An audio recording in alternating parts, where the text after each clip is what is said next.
Hello friends, आज पुणी आपण को मोर ए नुआ भिडियो रे स्वागत करछि। आज आम जानिबा नवेकलवर कहीं होता है और नवेकलवर कौन।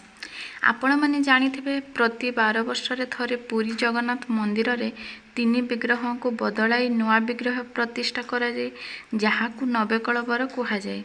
से पुराना 3 विग्रहंकर कौन हुए कौन आपण मैंने जानिछंती। नवेकलवर अनुभूति आज मध्य शुणिले देह शीतई उठे।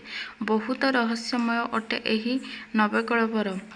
कोइली बैकुंठ से स्थान जेउठारे 3 ठाकुरंकर पुराना विग्रह को माटी तले पता जाए। एहापरे मंदिर रे माटी तले पता 3 विग्रहंकर नुआ प्रतिमा प्रतिष्ठा हुए। पुराना विग्रह नुआ विग्रह को ब्रह्म पदार्थ को अणा जाए।